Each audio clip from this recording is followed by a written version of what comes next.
खिसके नहीं। फिर धीरे धीरे बाल्टी का पानी उस छन्ने के ऊपर डालते जाएं। पात्र भर जाने पर छन्ने को सावधानी से उठाकर बाल्टी में पलट दें और फिर छन्ने के ऊपर छना हुआ पानी डालें। उसे जीवाणी कहते हैं। जीवाणी को पुनः धीरे से बाल्टी के माध्यम से कुआं में ही डाल देना चाहिए। ये होता है पानी छानने की विधि।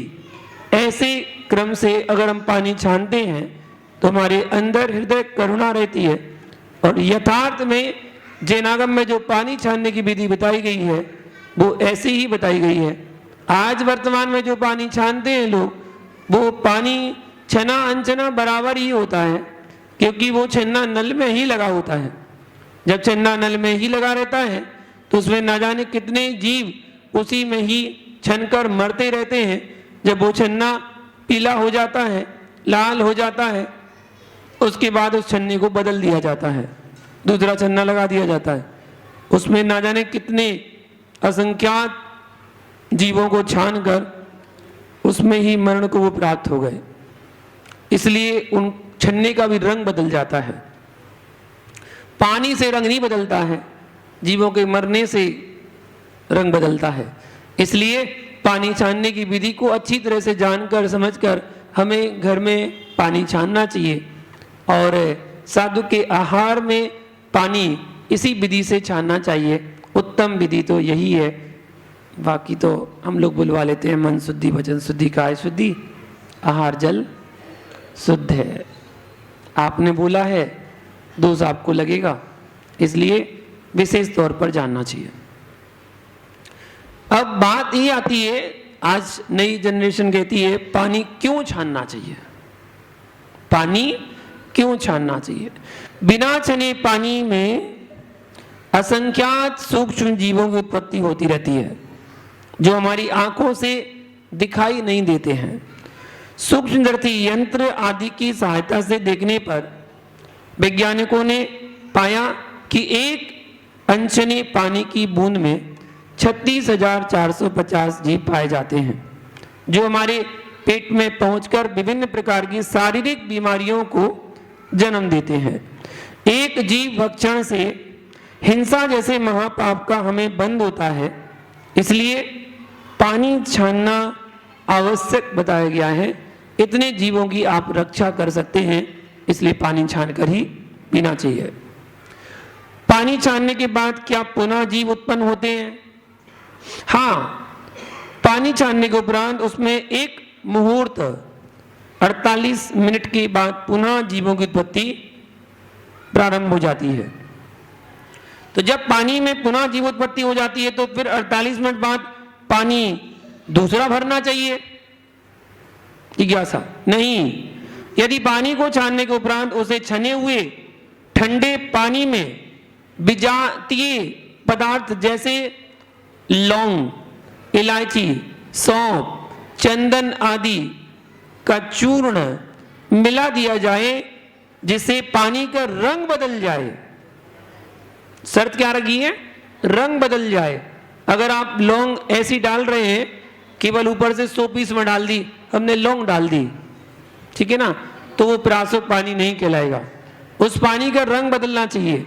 अगर पानी का रंग बदल गया और साथ में उसका स्वाद बदलना चाहिए, रंग और स्वाद दोनों परिवर्तित हो जाएं, तो पानी 6 घंटे के लिए प्रासुक हो जाता है। 6 घंटे तक उसमें जीव उत्पत्ति नहीं होती है। 48 मिनट के बाद पानी द्वारा छानकर प्रयोग भी कर सकते हैं। उसको पुनः छान ले और पुनः प्रयोग कर सकते हैं। और 6 घंटे की मर्यादा बनानी हो तो सौंफ का चूरा बनाएं, लौंग का चूरा बनाएं या इलायची का चूरा बनाएं। स्वाद भी बदलना चाहिए और रंग भी बदलना चाहिए, तब वो 6 घंटे की मर्यादा वाला पानी होगा। ऐसे नहीं लौंग डाल दी। मेरी तो ये समझ में नहीं आता है कि गंधोदक में लौंग क्यों डालते हैं? पहचान के लिए। तो वैसे ही उसका रंग बदल जाता है वो तो गंधोदक का, क्योंकि जब श्रीकार लिखते हैं पांडुशिला पर और जल की धारा छोड़ते हैं तो रंग वैसे ही बदल जाता है उसका। वो तो पता चल जाता है कि ये गंधोदक है और ये जल है। पता चल जाता। चलो एक कलश में डाल दी लौंग, जब दूसरा कलश आता है ना हमारे पास, तब उसमें भी लौंग डाल देते हैं। ऐसा क्यों बताएं क्यों?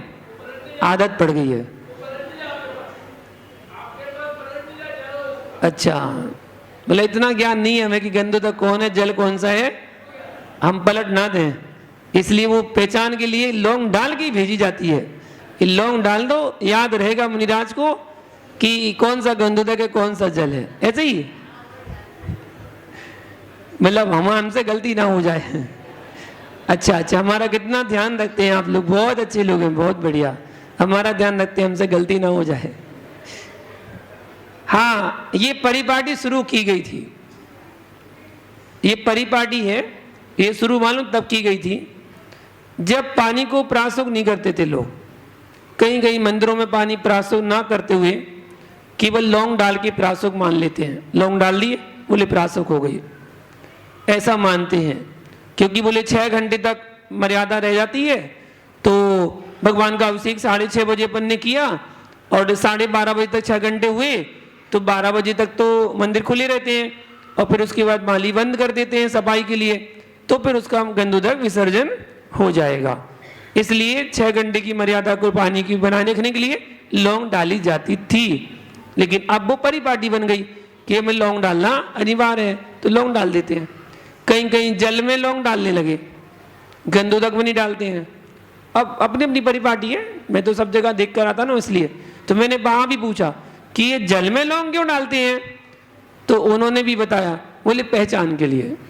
यानी मतलब बोले जिसमें लौंग डली है वो जल, जिसमें नहीं डली है वो गंधोदक। हमने की वाह क्या बात है, बहुत बढ़िया। तो ये अपने अपने मंदिर की परिपाटी बना देते हैं, वो धीरे धीरे सब जगहों फैलने लगती है। और बात केवल इसलिए रखी गई थी कि प्रासुक करना है पानी, पानी को प्रासुक करके ही गंधोदक माना जाएगा वो, वरना कच्चे पानी से अगर 48 मिनट छान के आपने अभिषेक कर लिया, वो तो 48 मिनट में अनछना पानी हो जाएगा, मात्र 48 मिनट में पानी अनछना कहलाएगा। फिर कैसे उसको हम शुद्ध माने, उसमें तो जीव उत्पत्ति शुरू हो जाएगी। क्या ऐसा भी कोई तरीका है जिससे पानी में जीव उत्पत्ति और अधिक समय तक नहीं हो? हाँ, छने हुए पानी को थोड़ा गर्म कर लें तो पानी 12 घंटे तक बिना जीव राशि के रह सकता है। और पानी का अगर 3 उबाल दे दें, 3 उबाल आने तक खूब उबल जाए, खूब उबाल लेने पर पानी 24 घंटे बिना जीव राशि के रह सकता है, जिसका हम प्रयोग भी कर सकते हैं। 24 घंटे बाद वह पानी मर्यादित नहीं हो सकता, वह पानी सर्वथा त्याज्य है। उसको ऐसा नहीं दोबारा गर्म कर दो, वो छोड़ने योग्य हो गया, वो पानी फिर उपयोग नहीं करते हैं, उसको कहीं और काम में प्रयोग में गृहस्थी हो आप तो कर लेते हैं, लेकिन दोबारा गर्म नहीं कर सकते हैं। क्या भगवान का अभिषेक कच्चे पानी से कर सकते हैं?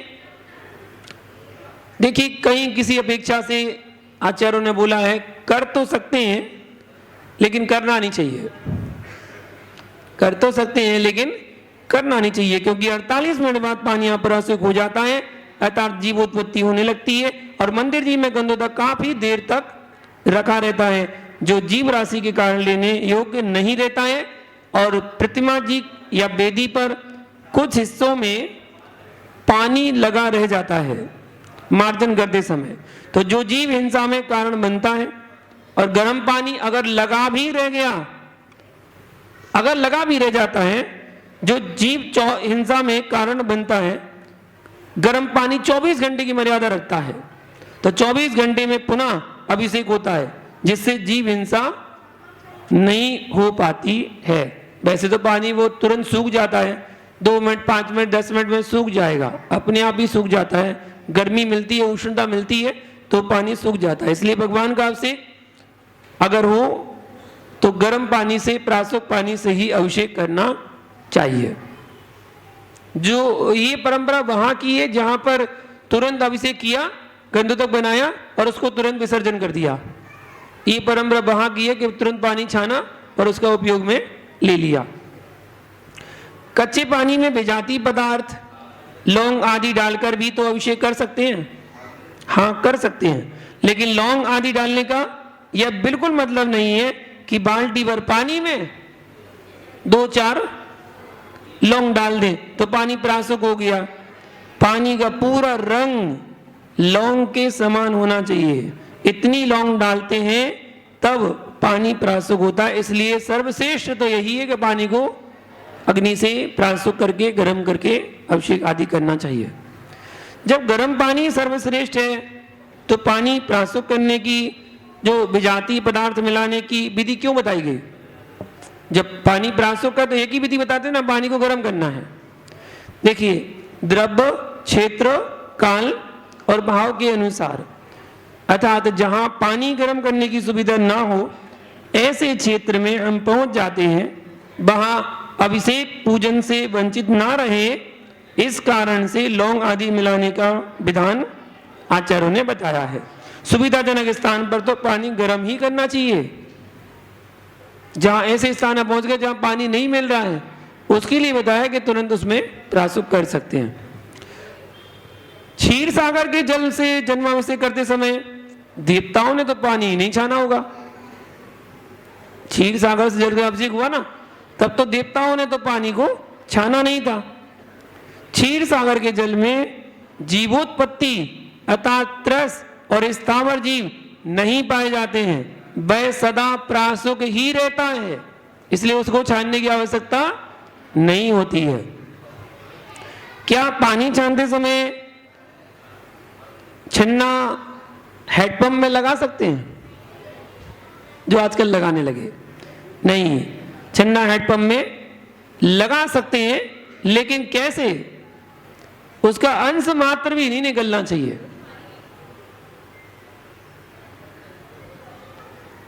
अंश मात्र भी उससे नहीं निकलना चाहिए।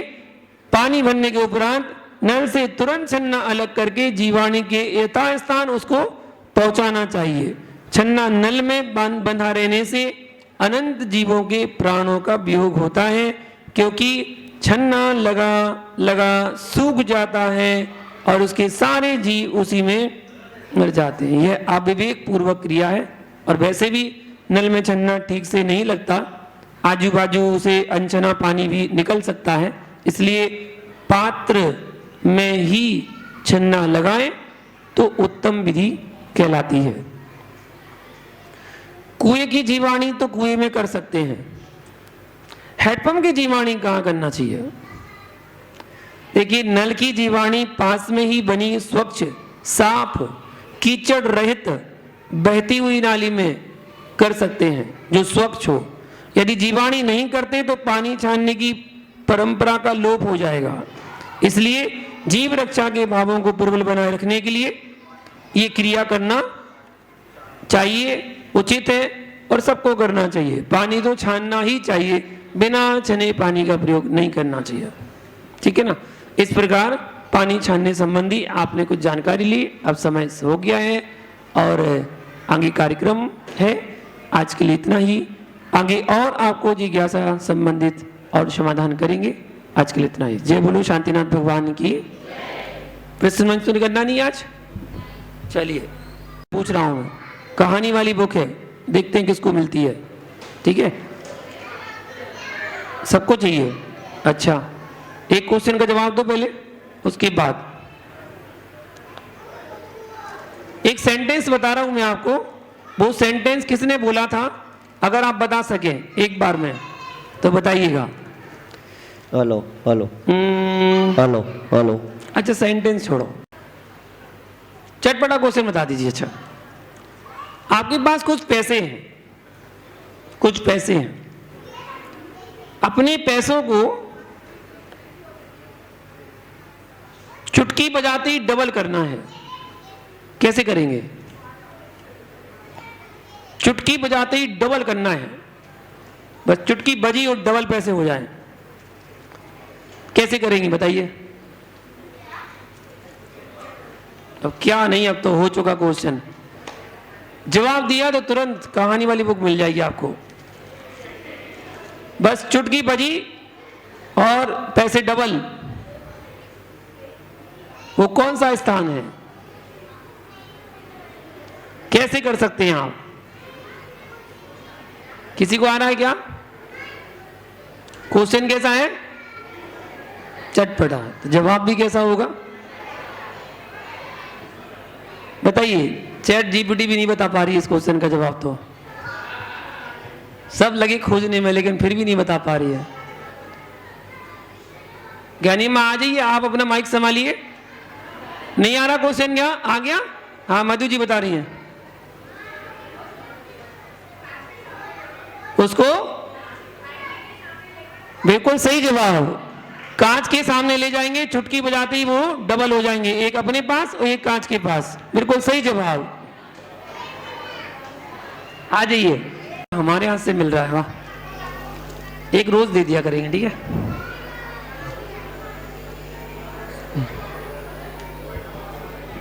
चलिए ज्ञानी माँ जी माइक संभालिएगा। अब हम रंजन सागर जमुनी राज, आज धरे आरती उतारो, आरती उतारो धरे मुहूर्त निहारो, आरती उतारो धरे मुहूर्त निहारो। विभंजन सागर जमुनी राज, आज धरे आरती उतारो। क्षेत्र सुनागिरी जन मिलियो है, मांझन वाणी को धन्य कियो है। राग सागर जी के लाल, आज थरे आरती उतारो। विभंजन सागर जमुनी राज, आज थरे आरती उतारो। ज्ञानी ध्यानी निरअभिमानी, शांति सुधार सीखे हो दानी। वाणी है सुखकार, आज थरे आरती उतारो। विभंजन सागर जमुनी राज, आज थरे। कोमल काया छोड़े माया, जगी का नश्वर सुख नहीं भाया। छोड़ा सब परिवार, आज थारी आरती उतारो। विभंजन सागर जमुनी राज, आज थारी आरती उतारो।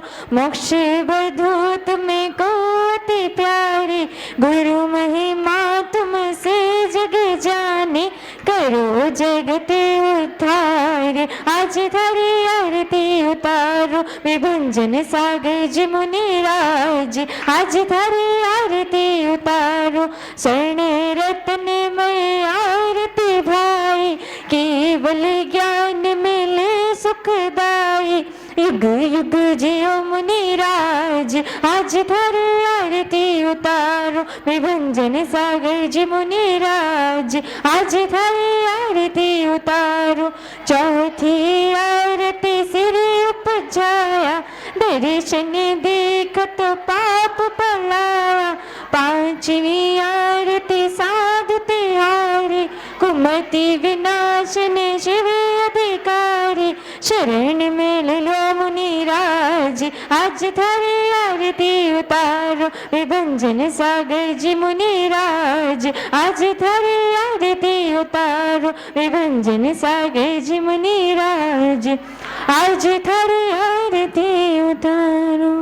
बोले परम पूज्य उपाध्याय श्री विभंजन सागर जी मुनिराज की जय हो। नमोस्तु गुरुवर, नमोस्तु गुरुवर, नमोस्तु गुरुवर। कि कल सभी लोगों को वीतराग स्तोत्र पढ़ने का नियम और खाने पीने में कल का त्याग करेंगे। कल आपको वो क्या बोलते, वो क्या बोलते, अरे वो क्या बोलते फल में एक वो नाशपाती सा होता है ना, टाइट टाइट सा, क्या बोलते हैं उसको? नाशपाती खाने का त्याग। कल नाशपाती खाने का त्याग और वीतराग स्तोत्र पढ़ने का नियम। और एक बात और, आज जिन बच्चों ने बड़े भक्ति भाव से और मोक्ष सप्तमी के उपवास किए हैं, उनको मेरा बहुत बहुत मंगल आशीर्वाद है। और उनका दिन पूरा अच्छा निकला, धर्म के साथ निकला। आगे उनकी रात भी बहुत अच्छे निकले।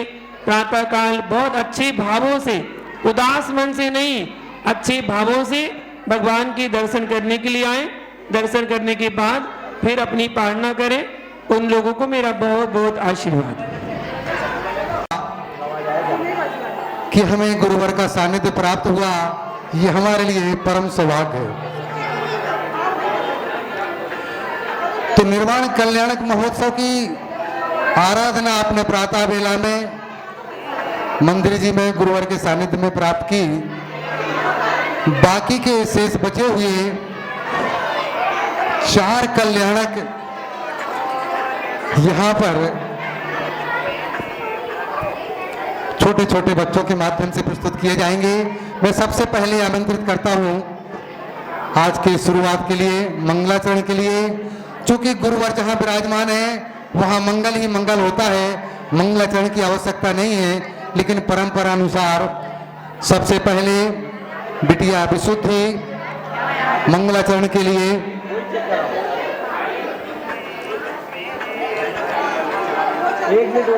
ये विशुद्धि है।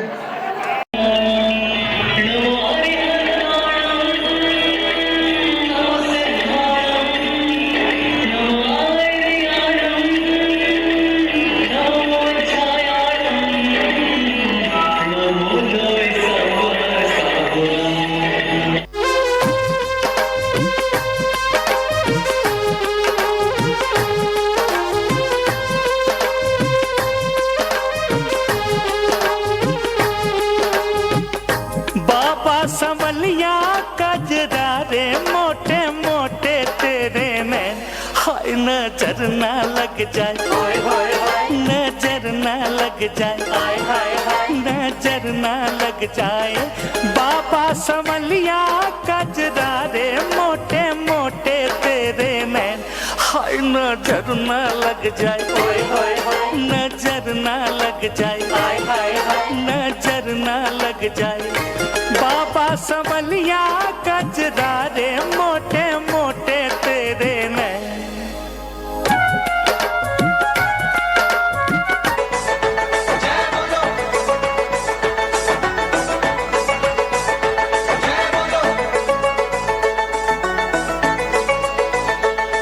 वामा के दुलारे अशु सैन के प्यारे, वामा के दुलारे अशु सैन के प्यारे, आज काशी के युवराज की जय बोलिए सदा।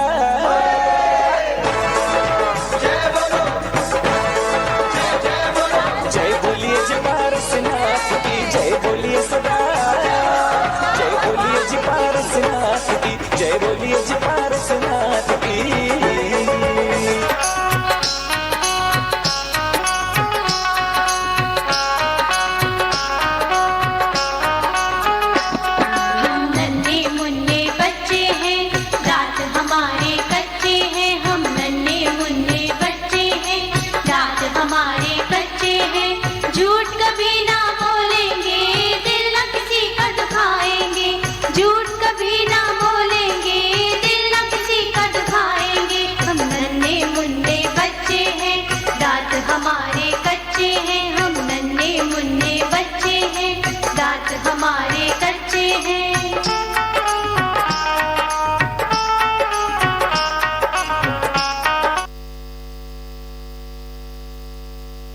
मंगल दीपकम प्रज्वलम करोमि।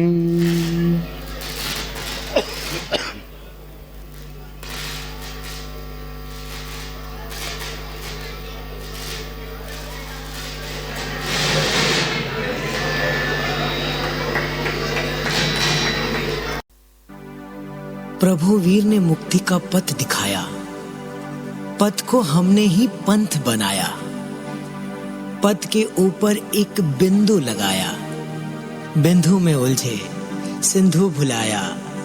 इस पंथवाद ने हमें कहां तक पहुंचाया, किससे जीते हम, हमने किसे हराया, हमने किसे हराया।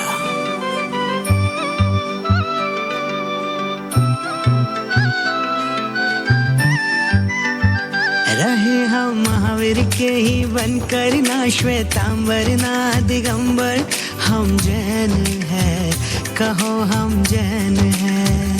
रहे हम महावीर के ही बनकर, ना श्वेतांबर ना दिगंबर, हम जैन हैं, कहो हम जैन हैं। और लेकर पुण्य का ये सागर, जन्मे जैन कुल के अंदर, हम जैन हैं, कहो हम जैन हैं, धर्म से जैन है, कर्म से जैन है।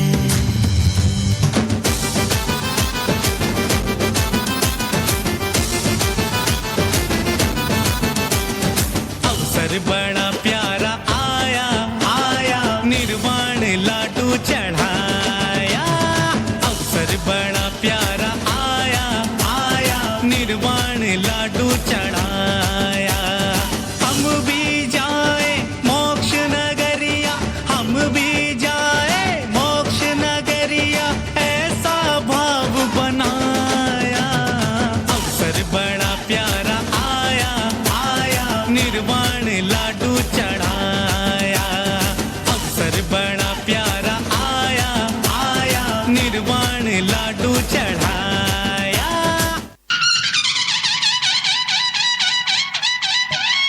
कश्मीर के नाथ की जय हो, पारसनाथ की। कश्मीर के नाथ की जय हो, पारसनाथ की। जय हो सावलिया बाबा, जय हो सावलिया, जय हो सावलिया बाबा, जय हो सावलिया।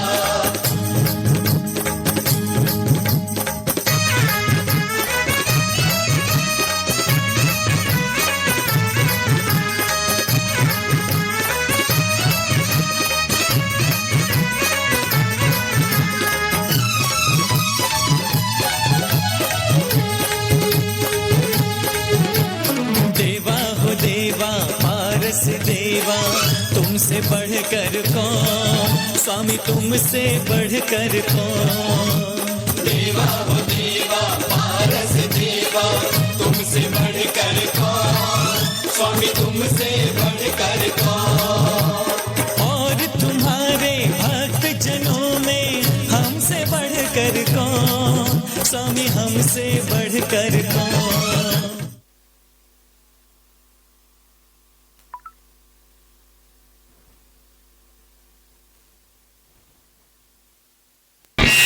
प्रदान करें। नमोस्तु भगवान, नमोस्तु नमोस्तु नमोस्तु।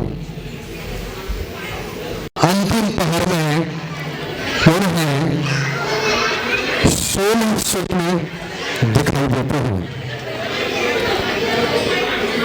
14 स्वप्नों का उल्लेख श्वेतांबर मान्यता में आता है। दिगंबर मान्यता में 16 स्वप्न ही होते हैं। उसके पीछे कारण है कि जो भी तीर्थंकर भगवान बनते हैं, इस कारण से 16 स्वप्न आते हैं। क्या तैयारी है? माइक ये हमारा दे देंगे। चलिए अगले पाठ के रूप में आए ऋषि। लो माइक 2 चाहिए ना तुमको? एक मिनट पुराना, उसके बाद बोलना शुरू करें। 16 स्वप्न देखे।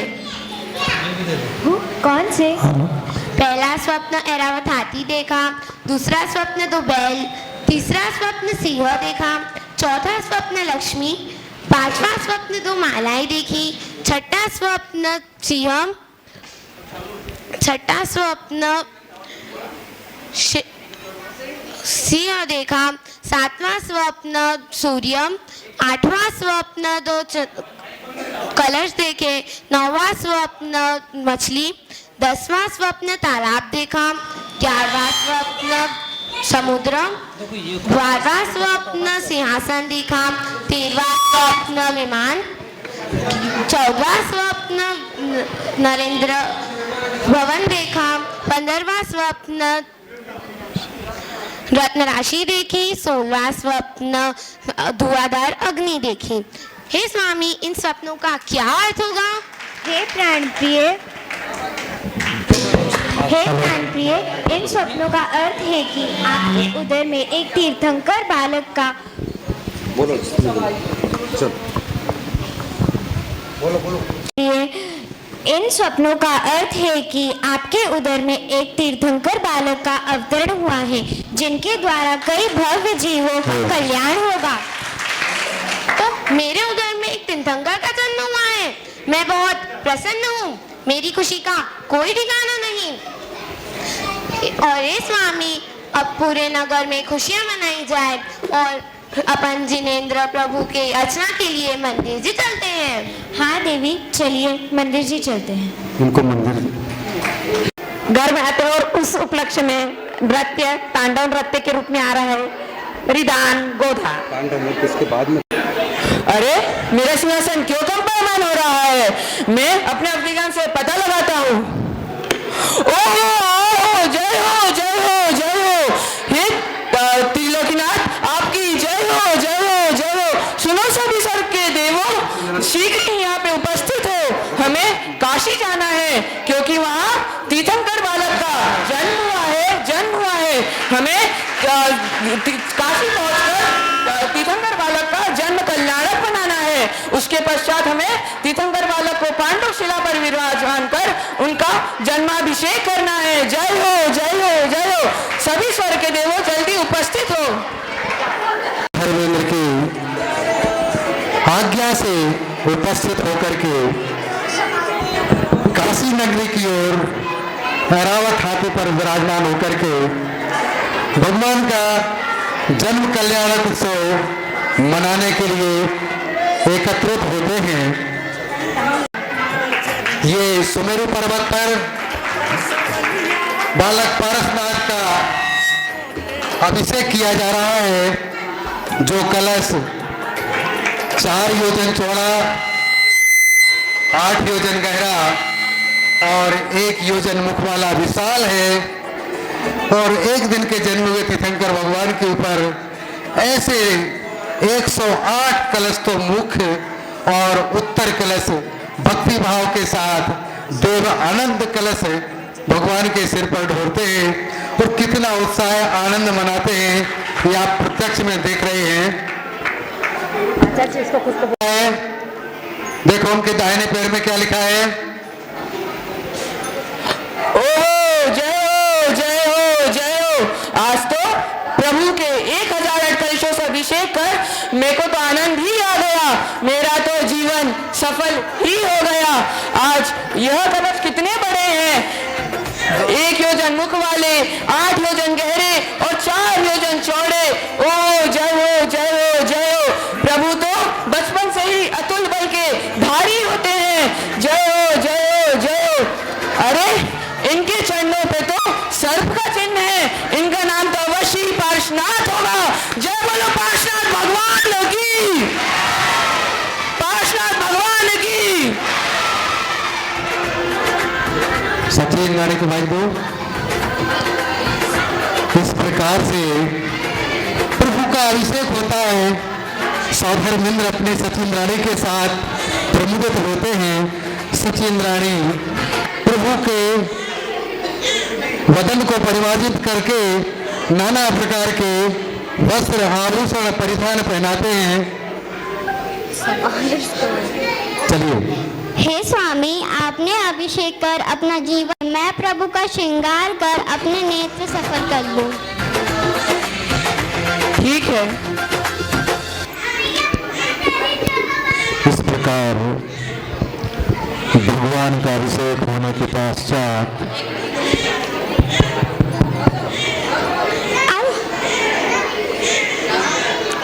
काशी के राजा अश्वसेन की जय हो जय हो जय हो।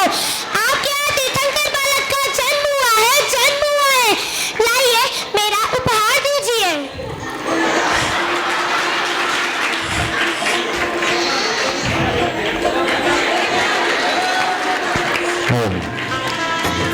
इस प्रकार तीर्थंकर भगवान का जन्म कल्याणक महोत्सव नृत्य करते हैं। तो आप लोग भी सौधर्मेंद्र के साथ इस तांडव नृत्य में शामिल होकर के झूमिए, नाचिए, गाइए और तालियों के साथ में इन बच्चों का उत्साहवर्धन कीजिए। हे देवेंद्र, नृत्य कीजिए।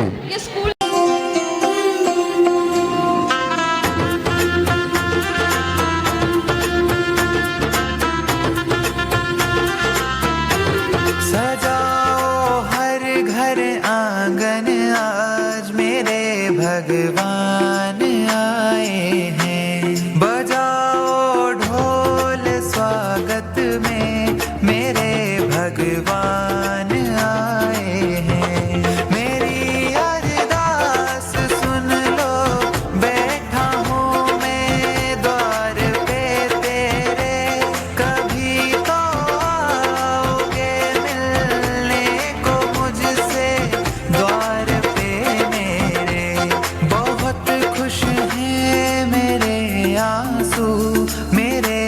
भगवान आए हैं।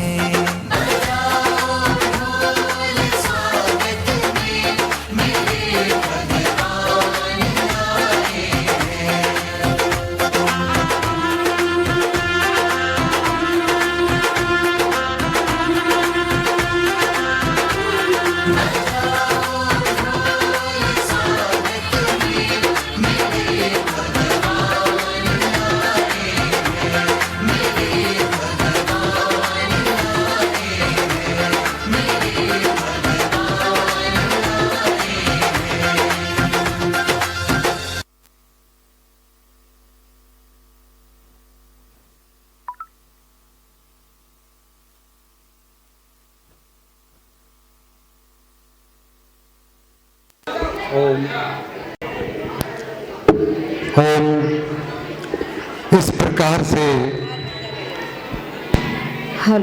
काशी जी में स्वयं साक्षात धर्मेंद्र ये अद्भुत नृत्य करता है।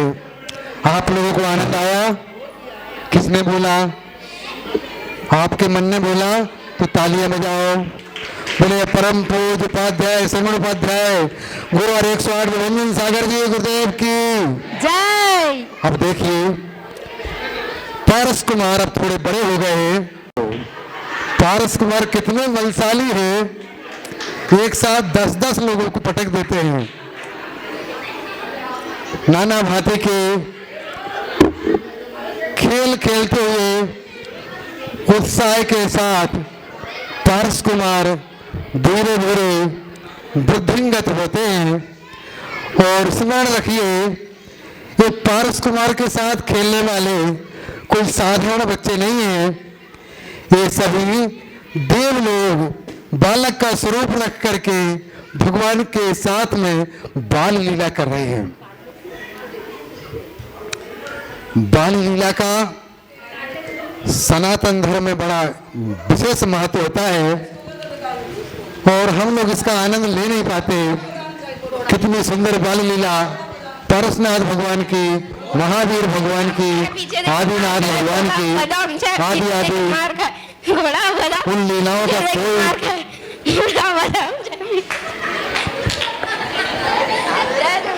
चलिए बैठ जाइए। चलिए इस प्रकार से बाल काल में कंदूक खेल, गेंद खेलना, घुड़सवारी करना, नाना भांति के देव लोग खेल खिलाते रहे। और इस प्रकार से पारसनाथ कुमार 16 वर्ष की आयु को प्राप्त कर चुके। एक समय की बात है पारस कुमार, कोई बात नहीं, पारस कुमार मतिसुगत और अवधि ज्ञान के धारक थे। आगे का प्रसंग क्या होता है ये स्वयं उनके नाना जी जिनका नाम महिपाल था, वो जंगल में जाकर के कुमत प्राप्त करके कुछ तप करते हैं और पंच आग्नि तप करते हुए कुमार उनके पास पहुंचते हैं। देखिए इनका क्रोध कितना चरम सीमा पर है। ऐसे तप से बड़े क्रोधी होते हैं। हमारे गुरुदेव जिनने क्रोध का हमेशा के लिए त्याग कर दिया, वो शांत मुद्रा से ऐसे विराजमान है। ये मत सोचना कि चौथे काल में ऐसा होता था, ये साक्षात प्रमाण है। इस पंचम काल में भी ये गुरुवार ऐसे ही रहते हैं। बोलो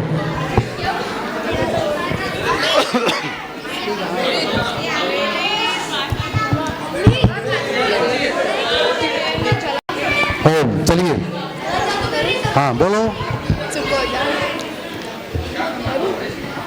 ओम आणाम तणाम भट स्वाहा। ओम राम स्वाहा फटाफट स्वाहा। ओम राम ताम फटाफट स्वाहा। ओम भट फटाफट स्वाहा।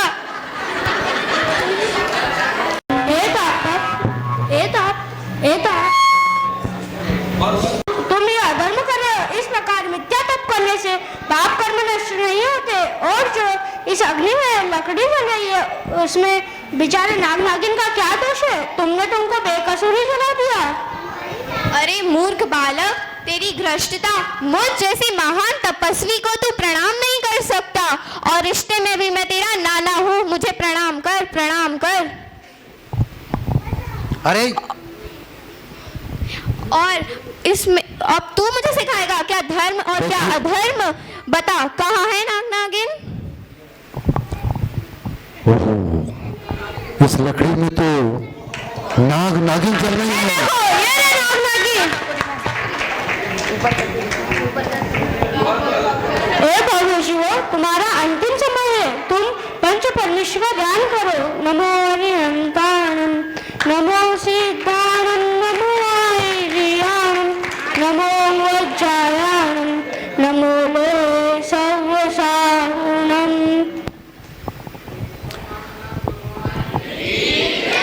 इस प्रकार से जी बोलिए जय भगवान की। देखिए इस प्रकार से ये दो जलते हुए नाग नागिन का कल्याण पार्श कुमार ने किया, और उनकी नाग योनि का परित्याग करके भवनवासी देवों में धर्मेंद्र और पद्मावती नाम के बहुत वैभवशाली देव हुए। समय बीतता गया और पारस कुमार जी जब 30 साल के हो गए तो देखिए क्या घटना घटती है, वैराग्य कैसे हो जाता है। इस पल को देखिए, कोई भरोसा नहीं है। गुरुदेव को देख करके आप में से कोई भी इसी पल वैरागी हो जाए, कोई आश्चर्य नहीं है। पारस कुमार को कैसे वैराग उत्पन्न हुआ, ये वृतांत हम देखते हैं। बोलो पारसनाथ भगवान की। इस संसार में कुछ नहीं है, इस संसार में कुछ भी नहीं है, इस संसार में मेरा कुछ भी नहीं है। मैं एक आत्मा हूँ, मुझ में कुछ नहीं है, यह बस एक शरीर है।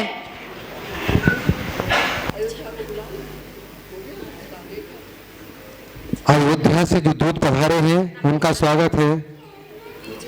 आइए, आप अयोध्या से कौन आए भैया? आप सिंहासन पर बैठो।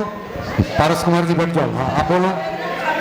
पारस कुमार की जय हो, जय हो, जय हो। मैं अयोध्या नरेश जयसेन की ओर से आपको प्रणाम करता हूँ। मैं आपके लिए ये भेंट लाया हूँ, कृपया कर इसे स्वीकार करें। मैं क्या बोलूं? माइक दो उसको।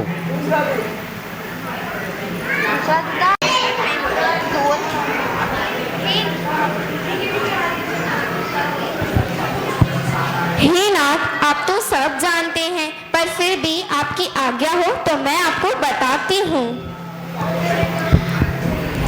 अयोध्या नगरी बहुत सुंदर है।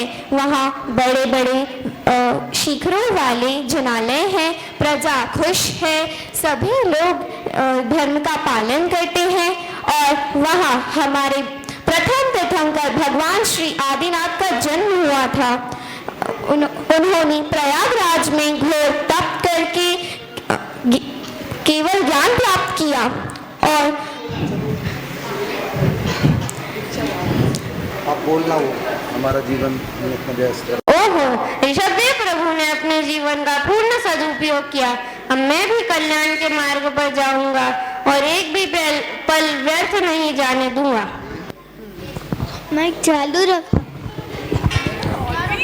इस प्रकार को और संसार की असारता को जाना, और देखिए वैराग्य ले रहे हैं।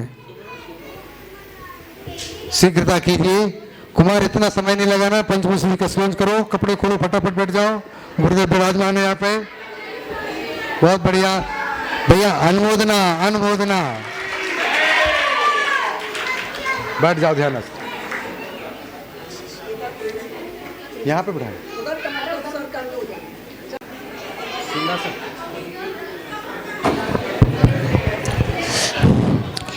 अरे मेरा विमान रुक तो गया।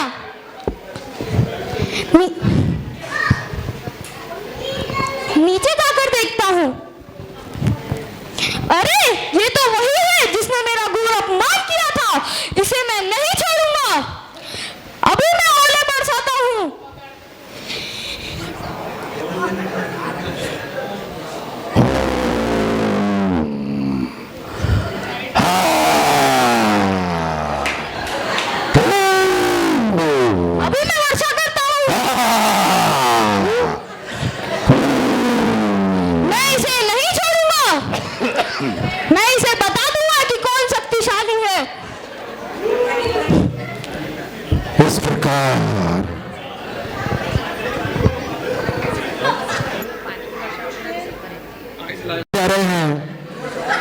ये मेघ पानी की वृष्टि कर रहे हो,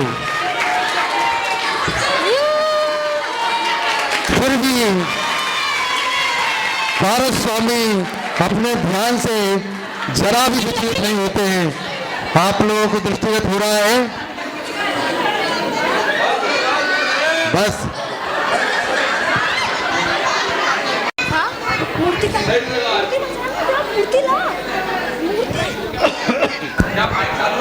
ओ मेरे उद्धार प्रभु पार्श्वनाथ, घोर का उपसर्ग एक वसंत देव के द्वारा किया जा रहा है।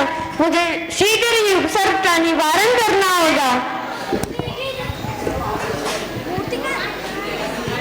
धर्मेंद्र पद्मावती को याद आया आखिरी में, और उनका उपसर्ग निवारण करने भक्तिवश पहुंच गए। चलिए, और धर्मेंद्र पद्मावती की भक्ति देखिए, एक जीव का एक दिन में उपकार किया हुआ कितना प्रतिफलदायक होता है। ये तो सम्यक दृष्टि हो ही गए, कालांतर में अपना कल्याण करेंगे।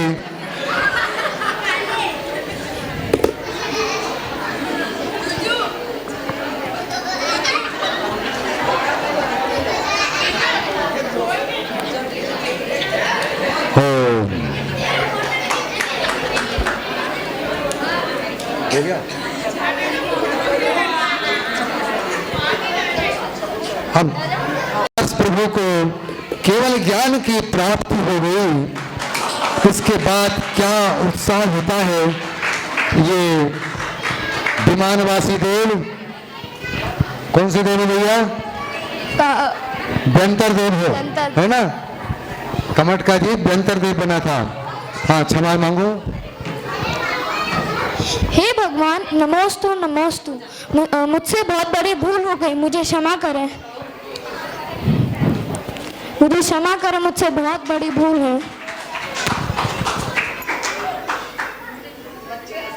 वहाँ पर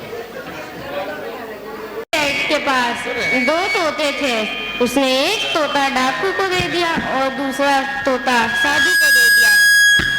कुछ दिन बाद वह सेठ तोता लेने वापस गया, तभी डाकू को दिया हुआ तोता बोलता, काटो, मारो, लूट लो। तभी वह दूसरे साधु के पास तोता लेने गया, तभी तोता बोलता, सुस्वागतम, आइए बैठिए। नमोस्तु स्वामी, अगर धरती हीरे मोती उगलती है तो जनता भूखी क्यों रोती है? किसी किसी पर 20 साड़ियाँ, किसी पर धोती, मिलती चाहे हीरे मोती, जनता भूखी रोती।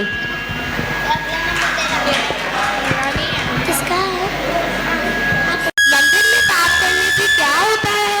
अन्य क्षेत्रे कृतं पापम धर्म क्षेत्रे विनश्यति, धर्म क्षेत्रे कृतं पापम वज्रनेपो भविष्यति। हे प्रभु, गंधोदक लेते समय कौन सा मंत्र बोलना चाहिए? निर्मलम निर्मलीकरणम पवित्रम पापनाशनम जिनगंधोदिकम वंदे अष्टकर्म विनाशनम। क्यों? सबसे अच्छी गति मनुष्य गति है, क्योंकि यहाँ से संयम धारण करके मोक्ष को प्राप्त कर सकते हैं। नमोस्तु स्वामी, उपकारी का उपकार भूलना चाहिए? नहीं, उपकारी का उपकार नहीं भूलना चाहिए। नमोस्तु स्वामी, मंदिर जाने चिंतन करने में क्या फल मिलता है? जब चिंते तब सहस्त्र फल, लखा पद गमने, कोड़ा कोड़ी अनंत फल, जब जिन दर्शन होए। संसारी जीव किससे कहते हैं? जो संसार में रहकर जन्म मरण का दुख सहते हैं, उन्हें संसारी जीव कहते हैं। नमोस्तु स्वामी, तीर्थंकरों के रंग कौन से होते हैं? 2 गोरे 2 सांवले, 2 हरे 2 लाल, बाकी के 16 तीर्थंकर तपो हुए सोने के समान।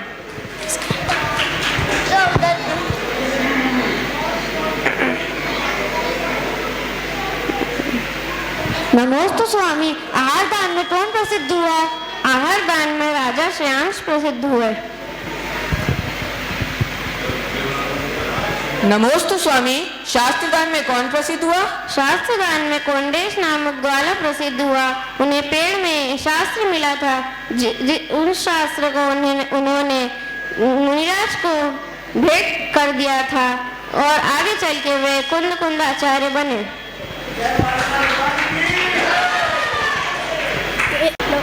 रावण समय शिखर जी की वंदना क्यों नहीं कर पाया? रावण को नरक गति का बंध हो गया था, इसलिए वो समय शिखर जी की वंदना नहीं कर पाया, लेकिन 6 महीने तक मधुवन में भटकता रहा। पाप 5 होते हैं: हिंसा, झूठ, चोरी, कुशील, परिग्रह।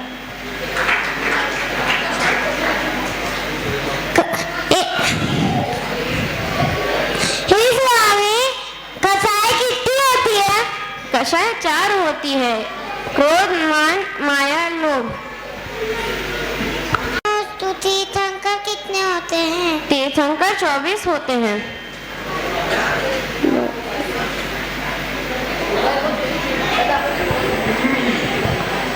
स्वामी नमोस्तु। समोचरण की समोचरण की सबसे गंदी गति कौन सी होती है? सबसे गति होती है।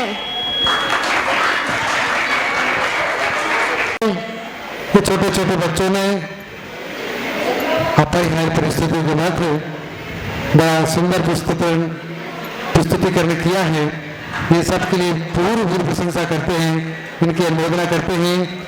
इसी प्रकार से जैन धर्म की शिक्षा घर घर तक पहुंचती रहे और बच्चे आने वाले समय में जैन धर्म का झंडा हमेशा ऊपर करते रहें। और सबसे महत्वपूर्ण बात, ये अपने सम्यक रत्नाकर के मार्ग से नहीं भटकते, मुनिराज के बताए हुए पंथ पर चलते रहें। मुनिराजों का जवाहर नगर में निरंतर आगमन होता रहे, उनकी सेवा करते रहें, यही भावना है। चलिए सभी लोग गुरुदेव के चरणों में त्रैवार नमोस्तु करेंगे। खड़े हो जाओ। केवल ज्ञान होने के पश्चात आज ही के दिन श्रावण सुदे सप्तमी के दिन सम्मेद शिखर की सोनभद्र कूट से पारस प्रभु का निर्वाण कल्याणक हुआ। अरे वो तो मोक्ष गए सो गए, उनके साथ में कितने तर गए, कमठ जैसे जीव तर गए। और अपने को जो आगम का उनके माध्यम से संकल्प करने का प्रण मिला, ये हमारे तरने का लक्षण हमें बता गए। बोलो पारसनाथ भगवान की। पारसनाथ प्रभु का मोक्ष कल्याणक हो गया। हे गुरुदेव, आपकी कृपा प्रसाद से हम लोग ये मंचन प्रस्तुत कर सके। आपकी कृपा आशीर्वाद इसी प्रकार से हमारे संपूर्ण जीवन पर बना रहे। नमोस्तु नमोस्तु नमोस्तु भगवान। जय हो।